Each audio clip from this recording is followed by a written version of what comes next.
Thank you very much to the organisers for inviting me on to talk today. So the title of my talk is a little bit, the content of my talk is a little bit different to what was proposed initially, but I thought it would be interesting for you all today to learn a little bit about pluripotent stem cells and their use in disease modelling. And that's what I'm going to talk to you about today.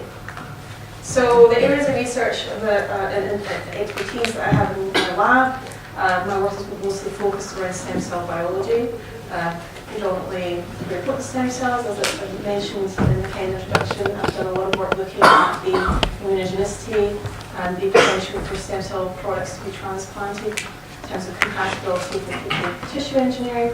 We're also doing a lot of work right now in the lab looking at the use of stem cells for disease modelling, and that's what I'm going to talk to you about today. But all of this work goes together with the use of stem cells for tissue engineering, looking at how stem cells grow in terms of their interactions with their native niche, and trying to recapitulate that in the lab. So there's a rising need for stem cell therapies, thinking about the population worldwide and how we're going to see a large increase in the global population of the age of 18 by around 2020, and thinking about issues related to degenerative conditions, conditions such as heart disease, dementia, etc. There's really a need for tissue to repair or replace these aged and damaged tissues. And one such potential source of cells would be stem cells.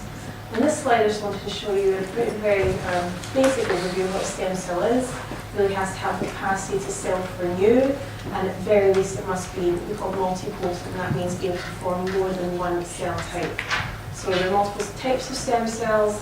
Most of my work has been focused on pluripotent stem cells, which can either be from an embryonic source or can be engineered in the lab, which are called IPS cells, reduced pluripotent stem cells. There are also sources from adults and also cancer stem cells. In this schema here, we see the variation in the potential for different types of stem cells to form tissues either within the embryo alone or restricted to specific lineages, be that, for example, a hematopoietic stem cell, which can form only the cells within the blood system. And this, as I said, are the type of cells that I work on. So just thinking another way about how these cells develop, you see at the top we have the newly fertilized embryozygote. The inner cell mass of that is called the pluripotent stem cells. They can have all these different options open to them in terms of what they may choose to develop into.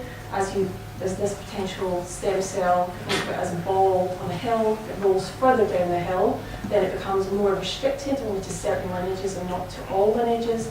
And a good example of those would be a multipotent hematopoietic stem cell or a mesenchymal stem cell. And then at the very bottom of that valley, at the base of the hill, having rolled all the way down, we consider those cells at the bottom to be committed progenitor cells that are completely differentiated and committed to one lineage. That being said, it's not a one-way process, and as research recently found, it is possible to take the differentiated cell and to take it back up that hill to go back towards a more primitive state. And one such example of that are the generation of IPS cells. And those are somatic cells, so body cells, body tissue cells, be it fibroblast blood cells, that have been reprogrammed to an embryonic-like state with the addition of key stem cell factors. And the good thing about using IPS cells is they really circumvent the ethical issues that surround using embryonic stem cells. It doesn't result in the destruction of embryos, and the nice thing also is we can make them from individual patients just by taking a blood sample or some other skin tissue sample. So it allows us to potentially study specific diseases in the lab that we wouldn't have otherwise be able to if they're conditions that arise in the adult only. So this is what a lot of the work I do in my lab is focused on, and this is just showing you here that for many different diseases we've been able to make IPS cells. Lots of different labs around the world will take advantage of this technology to then model diseases like Parkinson's in the dish. The disease which I'm particularly interested in, as mentioned in the introduction, is Diabetes Mellitus. So we're all very familiar with diabetes. It's really a massive issue. It costs the NHS over £10 million a year. It's a huge problem, and it's projected to affect more than 1 in 10 adults by the year 2040.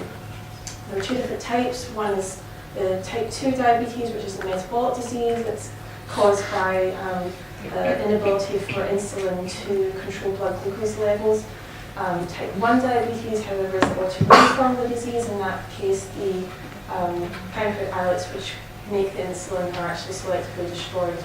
Now, in my lab, we're looking at both the dysfunctioning pancreas and trying to regenerate pancreatic tissue that could be useful for correcting its defects. But I'm also very interested in the comorbidities of diabetes as well, and we're using stem cells to model these different conditions. So the way in which we do that is to generate iPS cells. We then induce their growth and development towards very specific tissue pathways, so either renal cells, skin cells, blood vessel cells.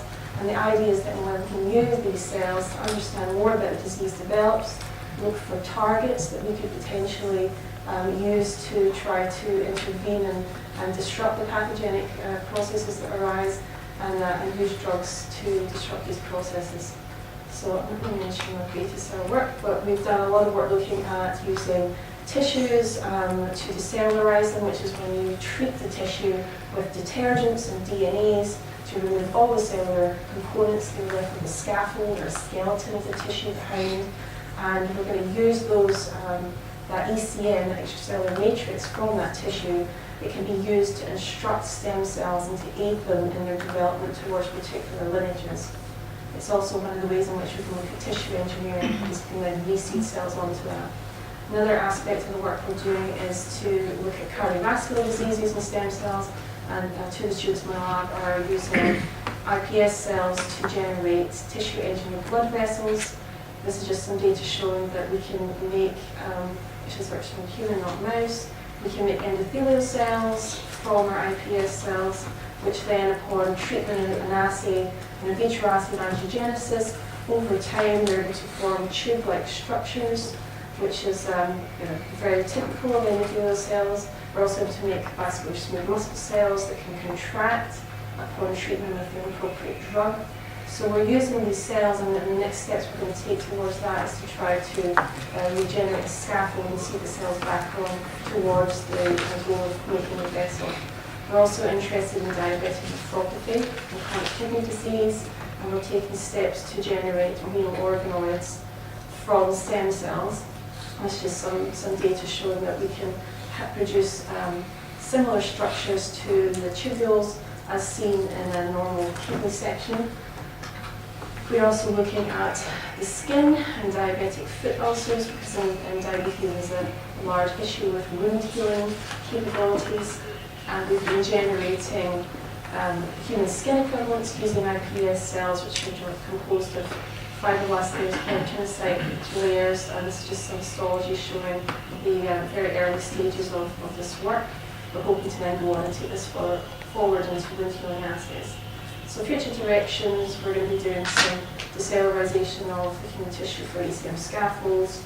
We're generating pancreatic organoids. There's a model for normal and pathogenic pancreas. For the vessel project, we are looking at scaffolds for vessel formation, and we're also looking, as well as using the decellularized tissue, we're looking at using synthetic materials as well. The idea behind that is it could be scaled up, it's very reproducible. For the kidney project, we're looking to optimize the organoid development, looking at induction of fibrosis in those organoids to try to generate a model of the pathology in the disease. For the skin work, we're looking at improving the complexity of the model with the addition of further cell types, and optimizing by changing the matrix component into which we generate the dermal layer of the cells, and also going on to look at developing wound healing assays. And alongside this also, we are looking at doing some disease modelling where we use diabetic cells themselves to try to recapitulate the disease. And it's just to acknowledge the people in my lab that did the work. So Safa for that, Nigel Sarner doing the vessel work, Tom Stallison is doing the renal work, Helen and Tao are doing the pancreatic work, and the skin work has actually been done previously by some MSc students and going to be done by a new PhD student joining the lab. And so just to acknowledge my funder. So thank you very much.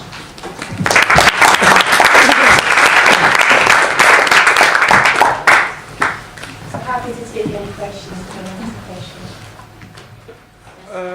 So I'm just curious about the research that's being done when you've produce the ECM to have a scaffold to direct the differentiation of the cells. Yes. Do you just do it in a generalized to develop all sorts of pancreatic tissue, or is it focused to the beta islet cells? Is it focused To the beta islet cells to produce insulin in type 1 diabetes? No, that's a good question. So actually we're not taking out specific portions of the pancreas, we're taking the whole tissue and taking the ECM from that, and then we're either using it intact as a whole tissue, segments of that, or we're going to make it into an ECM derived gel and then grow the cells in it. And actually it is able to drive the cells towards different pancreatic lineages, so it does support more than one. And then in addition, we'll be using specific signaling molecules in both factors to try to push them towards the beta islet cells.